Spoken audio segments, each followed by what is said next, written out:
బిడ్డలకు క్షేమం కలగాలి, మా కుటుంబాలకు క్షేమం కలగాలి, మేమందరం ఈ రక్షణలో నడుచుకోవాలి. అదే మాకు గొప్ప ఆశీర్వాదం. అలాగే చేయండి. యేసుక్రీస్తు ప్రభు నామమున ప్రార్థించి వేడుకుంటున్నాం తండ్రి, ఆమేన్. పిల్లరా, దేవుని వాక్యములో చదవబడిన మాట యోబు కుటుంబాన్ని గురించి మనం ఇక్కడ చదువుకున్నాం. యోబు కుటుంబము, ఈ యోబు కుటుంబము యోబు తన కుమారులు పాపము చేసి తమ హృదయములలో దేవుని దూషించరేమో అని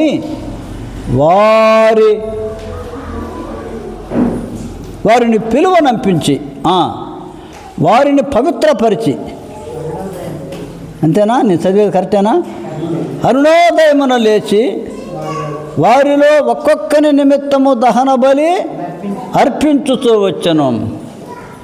యోబు కుటుంబము ఎంత పవిత్రమైందో పిల్లరా. ఆయనకి కుమారులు కుమార్తెలు ఉన్నారు. కెజియా ఆమె కుమార్తె కదా, జమీమా ఆయన కుమార్తె. ఇంకెవరు?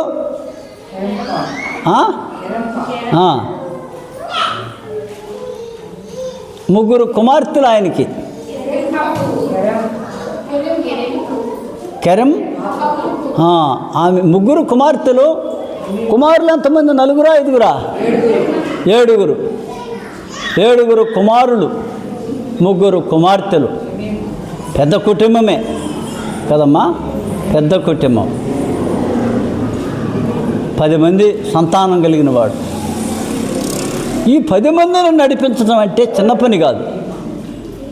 ఈ 10 మందిని ఆత్మీయంగా నడిపించడం అంటే అది చిన్న పని కాదు పిల్లరా. ఎందుకంటే ఒకరినిద్దరిని నడిపించలేక సత్కిలు పడుతున్నాం మనం. ఒకరినిద్దరిని నడిపించలేకనే సత్కిలు పడిపోతున్నాం. మన కుటుంబాలు సరిగా కట్టుకోలేకపోతా ఉన్నాం పిల్లరా. కొందరు ఆనాటి దినాల్లో మేము 6 సంతానం, 3 కుమారులము, 3 కుమార్తెలు. మాది కూడా ఒక రకంగా కొద్దిగా ఒక రకమైన సంతానం. 7 మంది ఉన్నారు, 12 మందిని కూడా కన్నవాళ్ళు ఉన్నారు. సూసన్న వెస్లీ అనేక మంది కుమారులను కన్నదామి. 13 మంది కుమారులు ఆమెకి. ఆ 13 మంది కుమారుల కోసం ప్రార్థన చేసేదంట ఆ మహాతల్లి. ఆమె కాళ్ళకి మొక్కాల.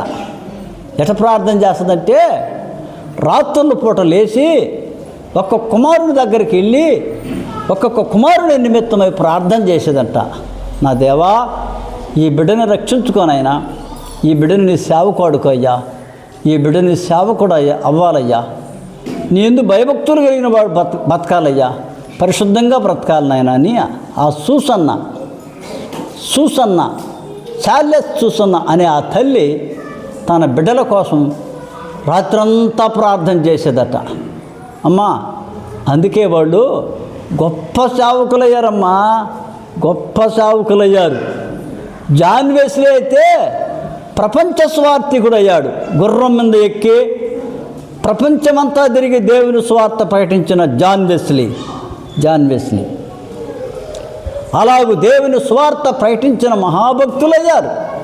అమ్మా, నీ బిడ్డలు ఏం కావాలని కోరుకుంటున్నావు? ఏమని ప్రార్థన చేస్తున్నావు? యోబు తన బిడ్డల కోసం ప్రార్థన చేస్తున్నాడు. వారు ఏమైనా పాపము చేశారేమో అనని వారిని పిలిపించి,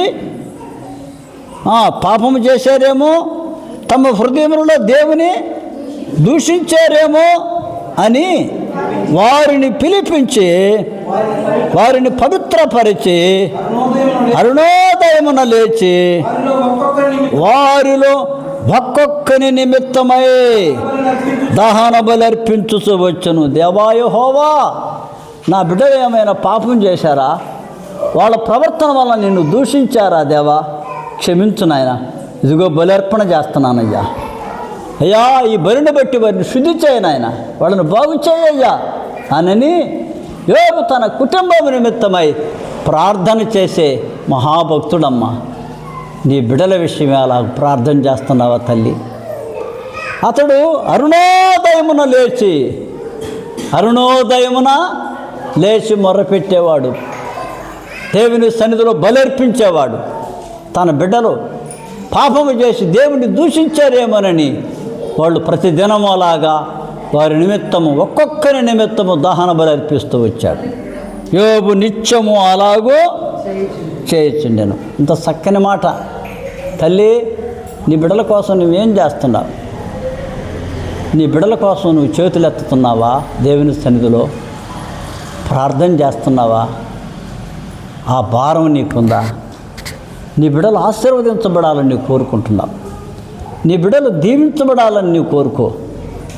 దీవించబడాలి, వారు ఆశీర్వదించబడాలి, భక్తులు అవ్వాలి, పరిశుద్ధంగా బ్రతకాలి. ఈ దుష్ట సమాజంలో దుష్ట సహవాసం కలిగి ఉండకుండా దుస్తులకు వేరుగా బ్రతకాలి. చూడండి, చిన్నపిల్లలు మొదలుకొని పెద్ద పిల్లల వరకు అందరూ త్రాగుడుకు బానిసలు అవుతా ఉన్నారు. చిన్న పిల్లలు మేసాలు రాకముందే తాగుడుకు బానిసలు అయ్యారు. ఇదిగో యథాళం కూర్చొని తాగుతుంటారు తాగుబోతులు. ఇక్కడ సారాయి కొట్టు ఉంది, ఇక మాకు యథాళం సారాయి కొట్టు ఉంది. ఈ సారాయి కొట్టు మందిరానికి ఎదురుగా సారాయి కొట్లు వాళ్ళు తాగుతుంటారు పొగులు, ఉదయం మొదలుకొని సాయంకాలం దాకా. అక్కడ ఒక సెంటర్ ఉంది, నైట్ 12 గంటల దాకా ఆడొక గబారు, ఈ తొట్టిగాంగి అనుకోవాలి వాళ్ళని కదా, గాలికి తిరిగేవాళ్ళు. ఆడంతా కూర్చొని అక్కడ ఆ డబ్బాలు కొట్టుకుంటూ ఏదో బూతులు ఆడుకుంటూ రకరకాల మాటలు అనుకుంటూ అలాంటి పనులు చేసేవాడు. ఏమిరా, మీకు తల్లిదండ్రులు లేరా? మీ తల్లిదండ్రులు మీకు చెప్పట్లేదంటరా? మీ తల్లిదండ్రులు మీకు భయం చెప్పటం లేదా? మీ తల్లిదండ్రులు మీకు జాగ్రత్త చెప్పటం లేదా?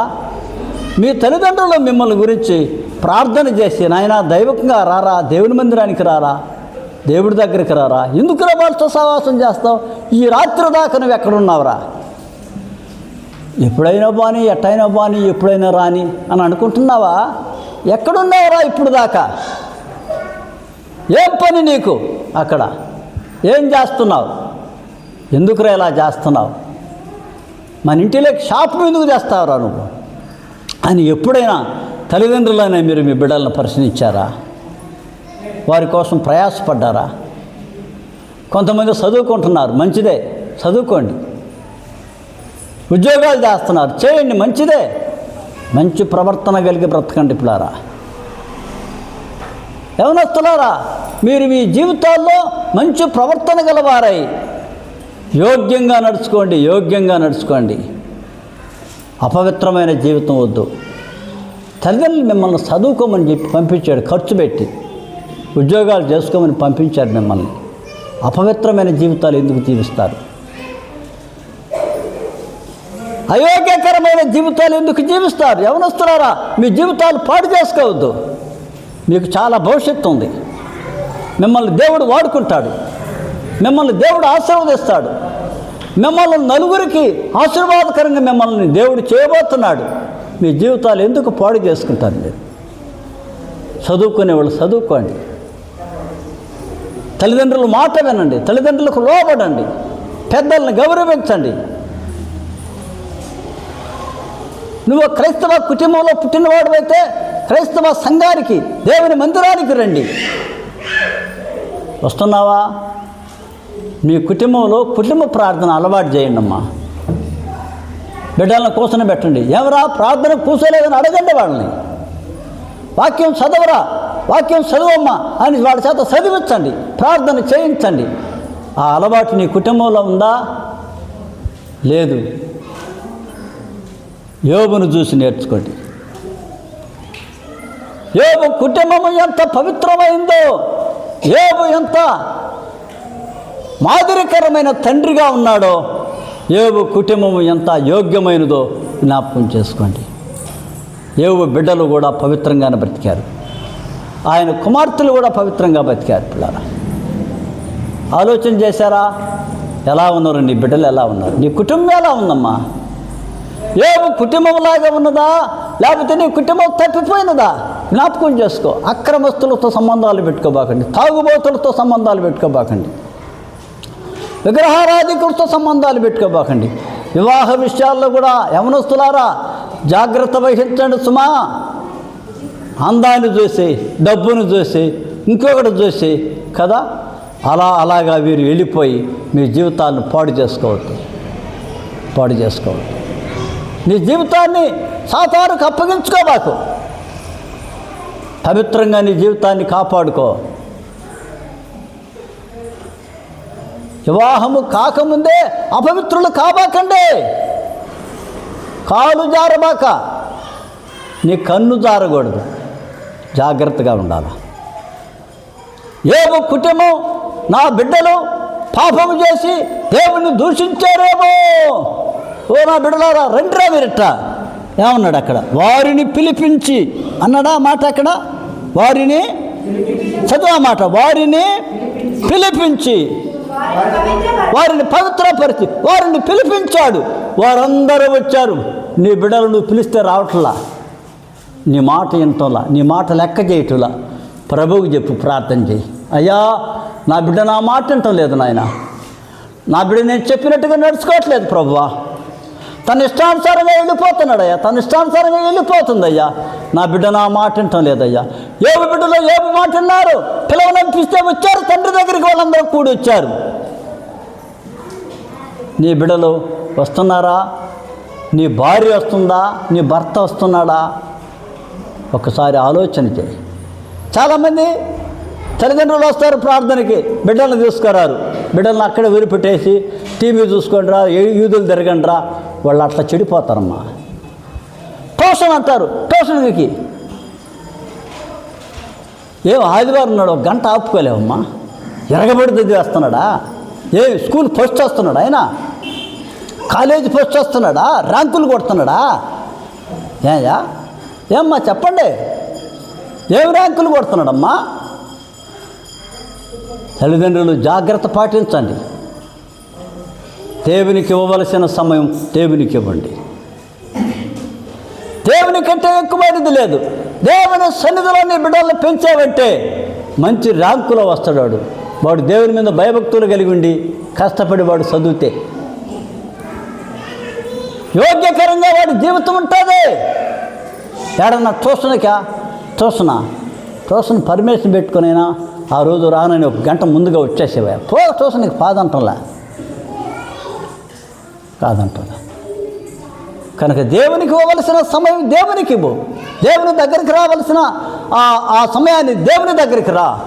ఏవో కుమారుని పిలిచాడు, ఏవో కుమారులు అందరూ వచ్చారు కదా, వచ్చారు. వాళ్ళందరూ కూడుకున్నారు. దేవునికి ఇవ్వవలసిన సమయం దేవునికి అయ్యా, అప్పుడు ఆశీర్వదించబడతావు, దీవించబడతావు. ట్యూషన్ అని చెప్పి ఇంకొకటి అని చెప్పి వాళ్ళని దేవుని సన్నిధికి దూరం చేస్తున్నాం మనమే. దేవుని సన్నిధికి రానివ్వకుండా వాళ్ళు దేవునికి దూరం అయ్యే ఆ అలవాటును నేర్చుకుంటున్నారు వాళ్ళు.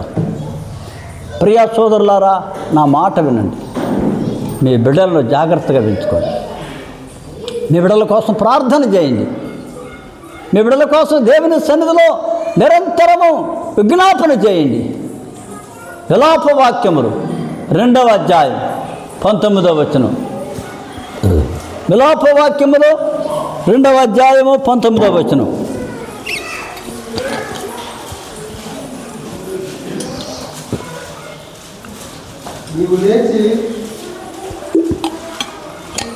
నీవు లేచి రేయి మొదటి జామున మొరపెట్టుము. అయ్యా నీళ్లు కుమ్మరించినట్లు ప్రభువు సన్నిధిని నీ హృదయమును కుమ్మరించుము. ఎవరి కోసమా? నీ పసిపిల్లల ప్రాణము కొరకు నీ చేతులను ఆయన తొట్టి. తమ్మా, నీ బిడ్డలు పసిపిల్లలా, యవనస్తులా? నీ బిడ్డల కోసమై నీ చేతులు ఎత్తాలంటమ్మా. దేవుని వాక్యం చెప్పిన సత్యం చూడండి, ఆలోచించి అండర్లైన్ చేసుకోండి. తల్లిదండ్రులకు చెప్తున్న ఈ మాట ఇది.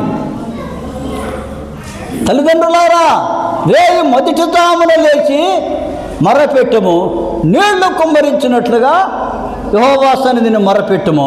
అంతేకాకుండా నీ పసిపిల్లల ప్రాణము కొరకు నీ చేతులను పైకెత్తు, ప్రార్థన చేయి. ఓ దేవా, నా బిడ్డలయ్యా, నాకిచ్చిన బిడ్డలయ్యా, నాకిచ్చిన ఈ బిడ్డలయ్యా, అయ్యా తండ్రి వారిని రక్షించు నాయన. వారు లోకంలోకి వెళ్ళకూడదయ్యా, వాళ్ళు భ్రష్టమైన జీవితం జీవించకూడదయ్యా, వాళ్ళు తాగుబోతులుగా ఉండకూడదయ్యా, వాళ్ళు లోకంలో వ్యర్థమైన జీవితాన్ని జీవించకూడదయ్యా, నీకు ఇష్టమైన జీవితాన్ని జీవించాలి ప్రభువా అనని దేవుని సన్నిధానంలో మొర్రపెట్టాలమ్మా, మొర్రపెట్టాలి. తల్లి, సోదరులారా, నా మాటేనండి. దేవుని వాక్యం ఇది. దైవ సేవకుని గౌరవించండమ్మా. మీరు నాకేం ఇవ్వాల్సిన అవసరంలా. దేవుని పక్షముగా నిలబడి దేవుని ప్రతినిధిగా పలుకుతున్న ఈ మాటలను గౌరవించండి చాలు. మీరు నాకు ఇచ్చినంత. అర్థమైందా? దేవుని వాక్కులను గౌరవించండి చాలు.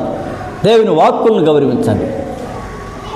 దేవుని సన్నిధిలో మాట్లాడుతున్నాను. రాత్రి దేవుడు నాతో మాట్లాడిన మాటలని మీతో చెప్పాలనుకున్నాను, అదే చెప్తున్నాను. మీతో కూడా దేవుడు మాట్లాడాలంటే ప్రార్థన చేసి దేవుని సన్నిధిలో కనిపెట్టండి. మీరు మన కుటుంబాలు బాగుపడాలమ్మా. క్రైస్తవ కుటుంబాలు కట్టబడాలి. లోకంలో సమాజం కాదు, వాళ్ళకి స్వార్థ ప్రకటిస్తున్నాం మనం, నిజమే.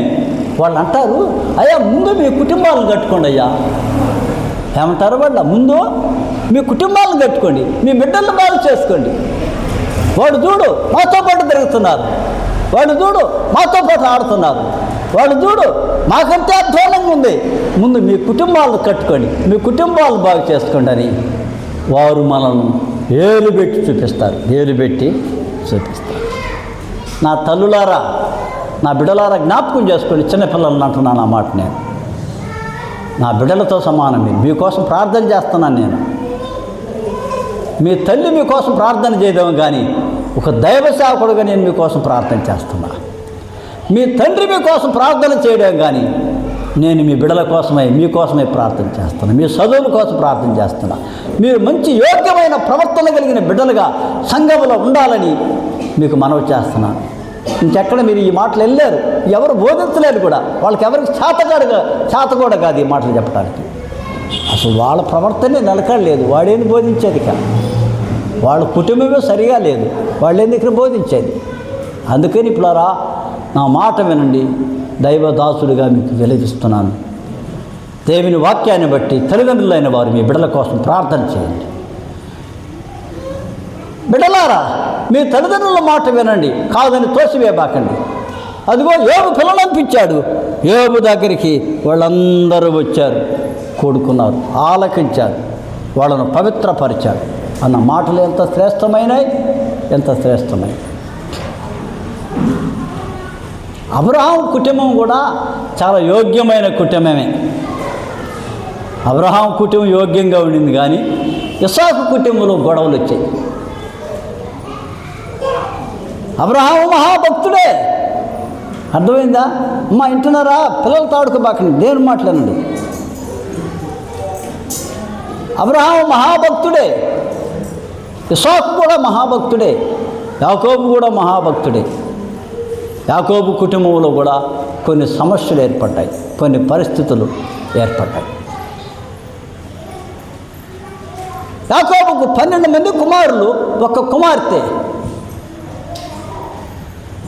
గొప్ప ప్రార్థనాపరుడు యాకోబు. దేవునితో పోరాడి గెలిచిన వాడని పేరు. దూతతో పోరాడి జయముందని రాయబడింది. అంతటి మహాభక్తుడు. ఆ భక్తుని కుటుంబంలో ఒకే ఒక కుమార్తె ఆడపిల్ల ఉంది. ఆ ఆడపిల్ల పాడైపోయింది. తప్పు ఎవరిది? తప్పు ఎవరిదంటే తల్లిదండ్రుల మాట కాదని చిన్నపిల్లలు తల్లిదండ్రుల కాపుదల కింద ఉండాలా. విహారయాత్రకు ఎందుకు వెళ్తావమ్మా? అన్నదమ్ములకు చెప్పావా? నీకంటే అన్నదమ్ములు 12 మంది అన్నదమ్ములు ఉన్నారు, నీ తల్లి తండ్రి ఉన్నాడు. చెప్పావా నువ్వు? విహారయాత్రకు వెళ్తున్నాను నాయన, ఈ ఊరు వారిని చూడాలా. లోకస్తులను చూడటం ఎందుకమ్మా? లోకంలో అందాన్ని చూడటం ఎందుకమ్మా? లోకస్తులతో తిరగటానికి ఎందుకమ్మా? విహారయాత్రలకు ఎందుకు వెళ్తావమ్మా? విహారయాత్రల కోసం వెళ్ళింది ఆమె. విహారయాత్రల కోసం వెళ్ళి అక్కడ పట్టబడింది.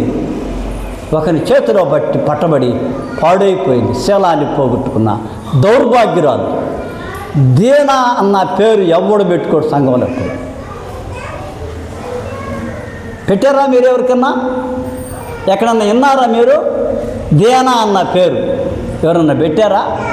పెట్టరు. ఆ పేరే పెట్టరు. ఎందుకంటే ఒక్కగారు ఒక్క కుమార్తె. తర్వాత దేనాన్ని గురించి బైబిల్ గ్రంథంలో ఎక్కడ రాయబడదా, తీసివేయబడ్డదాన్ని. పాడైపోయింది జీవితం. నీ జీవితాన్ని పాడు చేసుకోబాకమ్మా, వ్యర్థమైపోతాం. ఏదైనా జరిగితే పశ్చాత్తాపంతో ప్రభు సన్నిధిలో కన్నీరు గార్చి పాపాన్ని ఒప్పుకో. నీ జీవితం బాగుపడుతుంది. చదువుకునే వాళ్ళు చదువుకోండి, పద్ధతిగా జీవించండి, యోగ్యంగా జీవించండి. విహారయాత్రలకు వెళ్ళబాకండి, ఫ్రెండ్స్తో కూడా వెళ్ళబాకండి. ఫ్రెండ్స్తో కూడా మందిరానికి రండి, దేవుని వాక్యం కోసం రండి. అల్లరి చిల్లర్లుగా తిరగటానికి, వాళ్ళని ఏళ్ళని చూస్తానికి ఆ ఊరికి ఈ ఊరికి వెళ్ళబాక. అర్థమవుతుందమ్మా? యవనస్తురాలుగా ఉన్నప్పుడు జాగ్రత్తగా ఉండాలి. తల్లిదండ్రులకు చెప్పి ఏదైనా చేయాలి. నానా ఇదిగో ఈ ఊరికి పోతుందా, మీ నాన్న పొమ్మంటే పోవాలా. నానా వీళ్ళతో కూడా పోతుందా, మీ నాన్న పొమ్మంటే పోవాలి, మీ అమ్మ పొమ్మంటే పోవాలా. అలా చేయకుండా పోయింది. వాళ్ళ నాన్నకి చెప్పలా, వాళ్ళ అమ్మకి చెప్పలా. అన్నలు 12 మంది ఉంటే 12 మందికి చెప్పలా. అలా వెళ్ళింది సమాజంలోకి. లోక అందసందాలు చూస్తూ ఉంది. మా భలే ఉందనుకుంటుంది, మనుషులు భలే ఉండారు అనుకుంటుంది. ఆ రాజకుమారుడు చూశాడు, పట్టుకున్నాడు ఆమె కదా. చెడిపోయింది, పాడైపోయింది. అందుకే దేనా అన్న పేరు ఇప్పుడు క్రైస్తవులుగా ఉన్నవాళ్ళు, ఈ క్రైస్తవ సమాజంలో ఎవరు కూడా పెట్టుకోరు. క్రైస్తవ సమాజంలో ఇకనా దేనా పేరు బైబిల్ గ్రంథంలో లేనే లేదు. ఏమైంది ఆమె చరిత్ర అన్నట్టు ఏమీ తెలియదు. ఆమెకు పెళ్ళయింది అన్నట్టే పెళ్ళైనట్టు కూడా లేదు. ఇకన పాడైపోయింది. పాడైపోయిన ఆ తన దేనాన్ని తన అన్నదమ్ములే కోపగించుకుని వెళ్ళి ఖడ్గములు ధరించి వాళ్ళందరిని చంపేశారు. చంపేసి తిరిగి వచ్చేసాడు. ఆ అమ్మాయిని తీసుకుని వచ్చేసారు. ఆ అమ్మాయికి ఇక భర్త లేడు, ఎవరు లేరు. ఆ చెరిపిన వాడిని ఖడ్గముతో ముక్కలు చేసి పడేసేసారు. వాడిని చూసావా? అన్నదమ్ములకు కోపము తెప్పించింది ఎవరు? దేనా కదా. అన్నదమ్ములు ఖడ్గము ధరించి ఎద్దులు గుదికారు నరములు కూడా తెగ్గొట్టి పడేశారు. వాళ్ళు యాకోబు చూసి ఏడ్చాడు. ఏమండ్రా ఈ పని చేశారు ఏందండ్రా మీరు? నేను ఒంటిగాడనరా, నాకెవరుండారా బలమా? అన్ని జనుల మధ్య మనం ఉన్నావురా, వాళ్ళందరూ మనం ఎందుకు వస్తే మనం ఏం చేయాలరా? మీరు ఖడ్గమును ధరించి అలాగ ఎద్దులు గుదికారు నరములు కూడా తెగ్గొట్టేశారే. మీ కోపము వేంద్రమైనది, మీ కోపము మీ ఉగ్రత వేంద్రమైనది. ఓ నా ప్రాణమా, వారు సంఘములో జారబాకారని చెప్పాడు యాకోబు. ఓ నా ప్రాణమా, షిమియోను లేవాలే వాళ్ళు ఉగ్రులయ్యి మనుషులను చంపారు, ఎద్దుల గుదికాల నరములను తెగగొట్టారు కనుక నా ప్రాణమా వారితో కలుసుకోబాక, నా ప్రాణమా వారి సంఘములో చేరబాక. వాళ్ళు ఉగ్రులు, వారు కోపిష్ఠులు. దీనికంతటి కారణం ఎవరు చెప్పండి? ఎవరమ్మా? దేనా. అన్నదమ్ములకు కోపము తెప్పించి నా తండ్రిని నా చెల్లెలను పాడు చేశాడనని. నిజమే ఆ మాట, నిజమే. పాపం వచ్చిన వారే ఖడ్గములు ధరించిన వారై ఊరి మీద పడిపోయారు. కనపడ్డ మగోళ్ళ దంపేశాడు. అంతే, మగవాడు లేకుండా ఊసుకోత కోసేశారు. రక్తము పారింది. అడ్డం వచ్చిన యుద్ధులను కూడా నరికేశారు. గుదికాలు నరములు తెగ్గొట్టి పడేసేశారు. అక్కడ పిచ్చి కోపం వచ్చేసింది. అంతే. ఎక్కడరా మీ యుద్ధ ఇది, మీ గాడిద ఇది, మీ గుర్రమా ఇది, వాటిని కూడా బతికినని చెప్పి ముక్కలుగా నరికాల పడేసేశారు. యాకోబు అన్నాడు, ఏమిరా నా కుమారులారా, నేను ఒంటిగాడని, నేను ఒక్కడినారా? 12 మంది కుమారులు మీరు, నాకెవరుండారా జనాభా? ఈ ఊరు వారంతా మన మీద పడతారు కదరా, ఈ చుట్టుపక్కల జనాభాలు సంగతులని మన మీదకి వస్తారు కదరా దొమ్మిగా. ఏం చేయాలరా? ఈ పని చేశారే అని కుమారుల దగ్గరకు వచ్చి అంగలార్చుకున్నాడు యాకోబు. యాకోబు ఏడవటానికి, యాకోబు భయపడటానికి, యాకోబు తలముత్తుకుని తన కుమారులని అసహించుకోవడానికి కారణం ఎవరో తెలుసున? దేనా కదా. అమ్మా అర్థమైందా? మన కుటుంబాలు పవిత్రంగా ఉండాలి. తల్లి జ్ఞాపకం ఉంచుకో. యాకోబు మహాభక్తుడే. తల్లిదండ్రులు మాట అనకుండా వెళ్ళిపోయినందువల్ల ఆ కుటుంబంలో దుఃఖం వచ్చేసింది.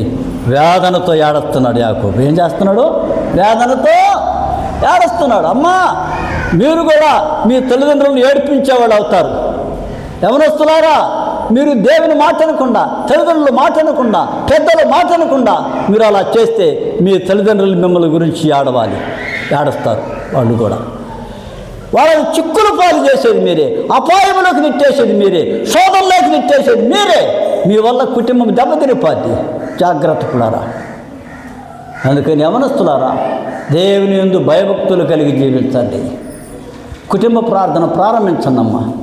మీ బిడ్డల్ని పూసన పెట్టుకోండి. రే, ఎక్కడికి వస్తున్నారు? స్నానం చేసేసిరా, ప్రార్థన చేస్తాం. తీయండి, ఒక పాట పాడుకోండి. మత్తయి సువార్త 1వ అధ్యాయం నుంచి ప్రారంభించండి. చదవరా, చదువు.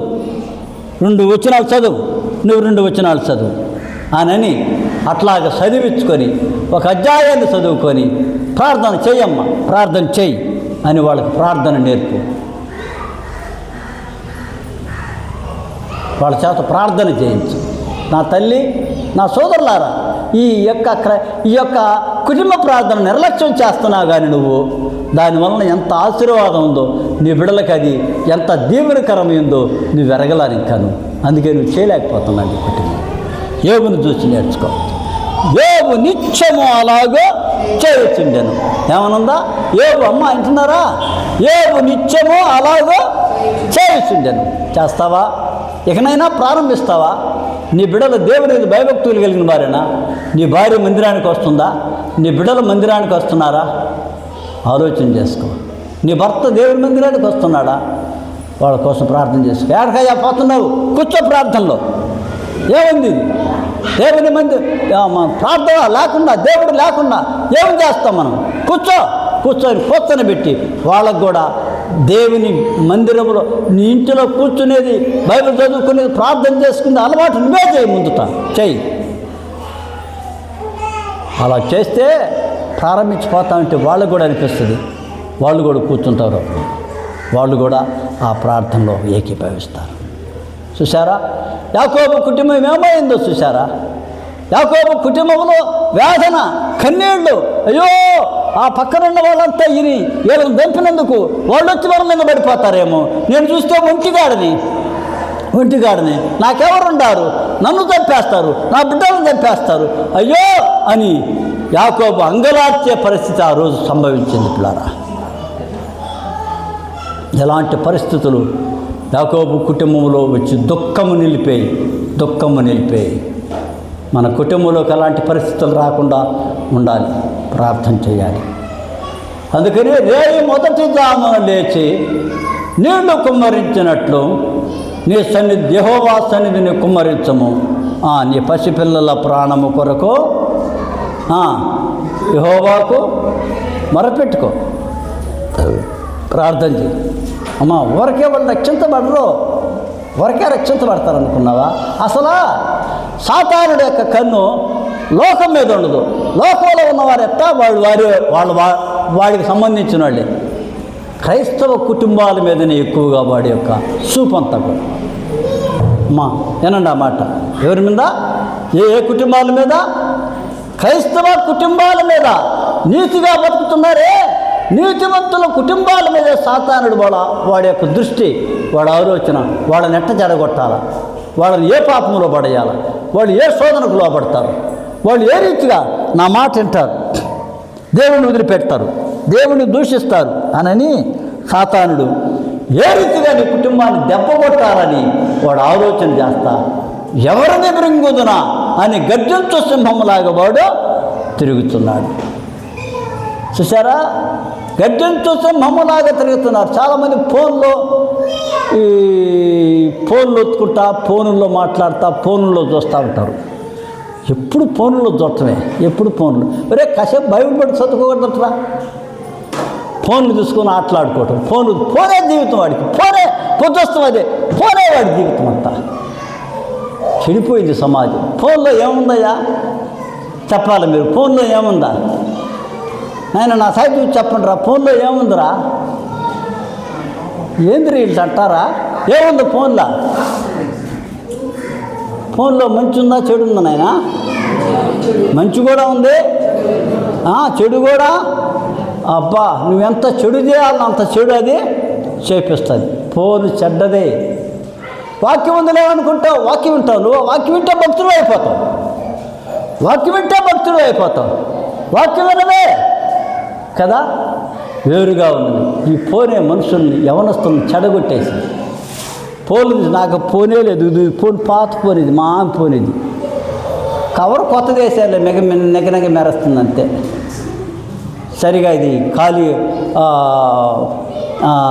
రింగ్ ఒక పరి అవుతుంది, లేకపోతే ఒక పరి రింగ్ కాదు. ఏమనుకో ఫోన్ ఎత్తలేదు, నా ఫోన్ రింగ్ అయితే కదా ఎత్తనా. అట్లాగా పిల్లరా, అవసరమైన వాటిని మనం చూడాలి నిజమే, కానీ ఈ ఫోన్ ప్రయోజనకరమే, కానీ ప్రయోజనకరంగా దాన్ని ఉపయోగించాలి కదా. ప్రయోజనకరంగా ఉపయోగిస్తున్నావా? ప్రయోజనకరంగా ఉపయోగిస్తున్నావా?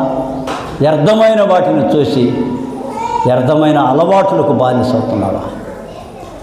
ప్రియ సోదరులారా, యవనస్తులారా, దేవునికి భయపడండి. దేవుడు ఉన్నాడు. నువ్వు దేవుని కొరకు వాడబడాలంటే దేవుని సందులో నిలబడు, దేవునికి అప్పగించుకో, దేవుని సాక్షిగా బ్రతుకో. నీ కుటుంబాన్ని, నీవు దేవుని మాటను, నీ తల్లిదండ్రుల మాటను, దేవునికి లోబడు. అందుకని ఆలోచన చేయండి.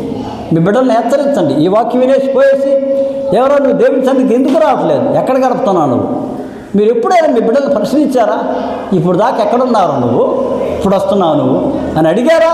నిలదీయండి, అడగండి, గద్దించండి. తల్లిదండ్రులుగా గద్దించాల్సిన బాధ్యత లేదు. వాడు తిరగబడినివ్వండి, చూద్దాం. ప్రార్థన చేయి, దేవుడికి అప్పగించు. నీ కన్నీటి ప్రార్థన వాడిని మారుస్తుంది, మంచిదారికి నడిపిస్తుంది వాడిని. కనుక అలాగూ దేవుని సన్నిధిలో ప్రార్థన చేయాలని ప్రేమతో మనం చేస్తున్నాం. చాలామంది మగపిల్లలు కావాలి మాకు, మగపిల్లలు కావాలి మాకు, మగపిల్లలు కావాలా ప్రార్థన చేయి, మగపిల్లడు కావాలా ప్రార్థన చేయంటారు. మంచిదే, మగపిల్లడు కావాలా. మగపిల్లోడిని ఎట చేస్తున్నావు నువ్వా? మగపిల్లోడిని ఎట చేస్తున్నావా? ఏమ్మా, ఆడపిల్లలు వస్తున్నారా ప్రార్థనకి? మగపిల్లడు వస్తున్నారా? మగపిల్లలు ఉండారులే, మంచిది, వాడు సంతోషం కదా. మగపిల్లలు పెద్దవాళ్ళు అయిన తర్వాత దేవుని సన్నిధిని మానేస్తారు. వాళ్ళ తండ్రి తాగుబోతుడైతే వాళ్ళు కూడా తాగు నేర్చుకుంటారు. అర్థమైందా? వాళ్ళ ఒకవేళ తండ్రి మంచోడైనా పిల్లలు ఈ దురవ్యసనాలకు స్నేహితులను బట్టి త్రాగుడికి బానిసలు అవుతూ ఉన్నారు. అల్లరి చిల్లర మాటలతో, అల్లరి చిల్లర పిల్లలతో తిరుగుతున్నారు. ఇంకా రకరకాలైనటువంటి దురవ్యసనాలు బానిసలు అవుతున్నారు. కనుక అలాంటి అలవాట్లు లేకుండా మన కుటుంబము నాణ్యమైన రీతిలో కట్టబడాలి అంటే మన బిడ్డలను జాగ్రత్తగా మనం పెంచుకోవాలి. యోబు కుటుంబంలాగా, యోబు కుటుంబంలాగా. లోతు కుటుంబం మీకు తెలుసా? లోతు కుటుంబం తెలుసా? లోతు నీతిమంతుడని రాయబడింది బైబిల్లో. ఏమని రాయబడిందమ్మా? లోతు నీతిమంతుడని రాయబడింది. దేవదూతలు ఆ సొదొమ గొమొర్రాలో నుంచి బయటికి తీసుకొచ్చారు. వాళ్ళని బయటికి తీసుకొని వచ్చారు. బయటికి తీసుకొని వచ్చి, నువ్వు ఆ పర్వతానికి వెళ్ళిపో అన్నాడు. వెనుతిరిగి చూడబాక అని చెప్పాడు. చెప్పాడా లేదా అమ్మా? చెప్పాడా లేదా? వెనుతిరిగి చూడబాక, ఆ పర్వతానికి వెళ్ళిపో. వినాలనా లేదా మాట? వినాలనా లేదా మాట? అయ్యో, అప్పటిదాకా మేము బాలేము, ఈ లోపల మేము కాలిపోతామేమో, ఇది చిన్నది, ఇది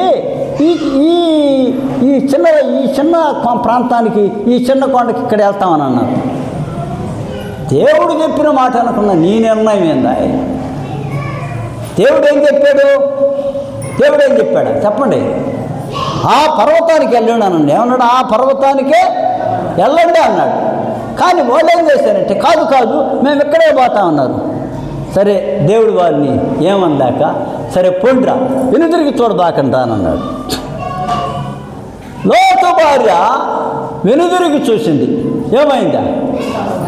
ఏమ్మా? ఉప్పు స్తంభం అయిపోయింది. దేవుడు చెప్పిన పర్వతానికి వెళ్లకుండా వాళ్ళు కోరుకున్న స్థానానికి వెళ్ళిపోయారు. అక్కడ ఉన్నారు వాళ్ళు.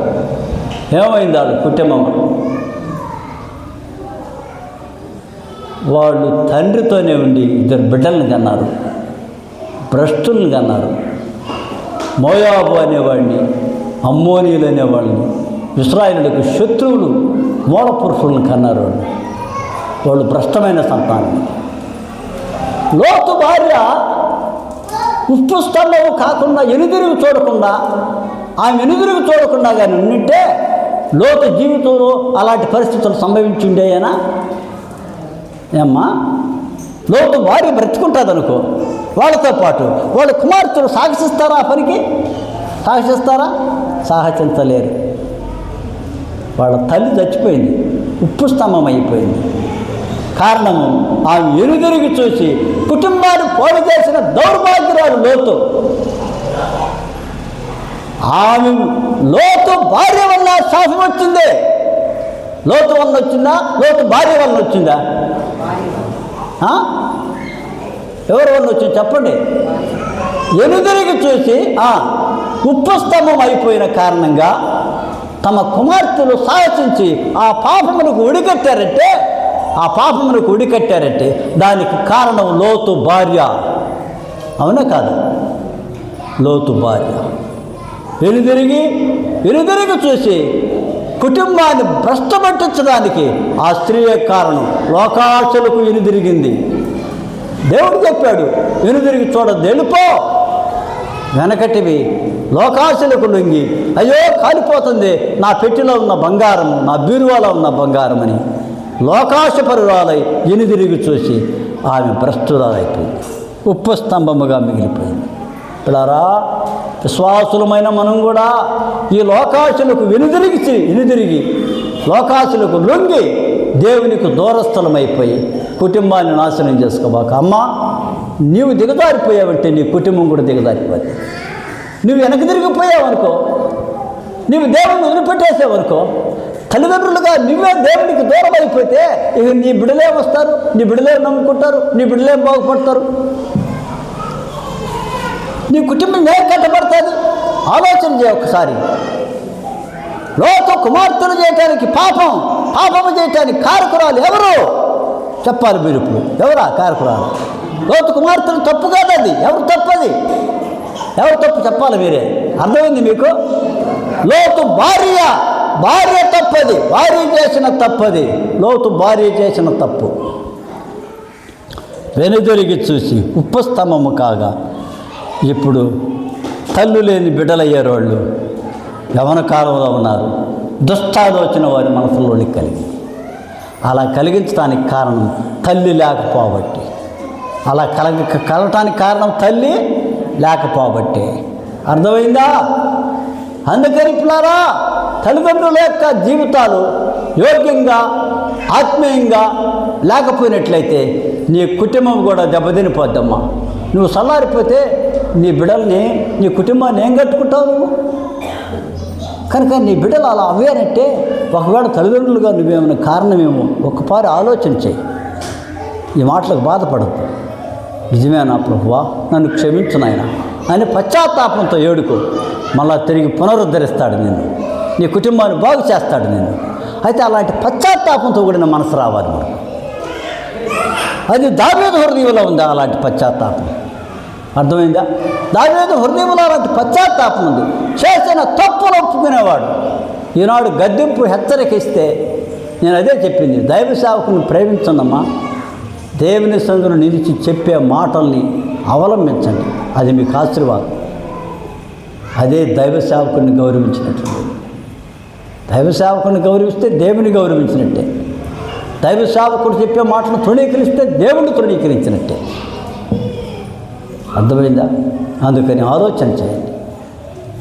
లోతు కుటుంబం దెబ్బతినటానికి కారణం లోతు భార్య దానికి కారణం. అలాగే మన కుటుంబాలు దెబ్బతినటానికి తల్లిదండ్రులమైన మనమే కారణమై ఉంటామేమో ఒక్కసారి ఆలోచించండి.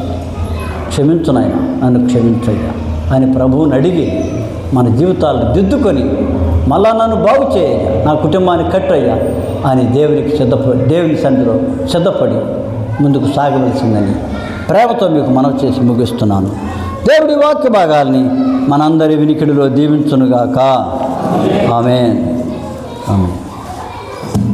రేపు వచ్చేటప్పుడు అందరూ స్లిప్పులు తెచ్చుకోండి, పెన్నులు తెచ్చుకోండి.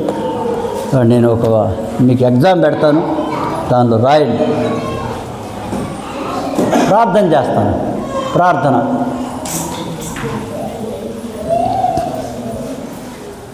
ప్రార్థన చేసుకున్నాము. పిల్లరా ఏమరా లేచిపోతున్నావు, కూర్చో. ప్రార్థన చేద్దాం. పిల్లరా, నిన్న దేవుని వాక్యం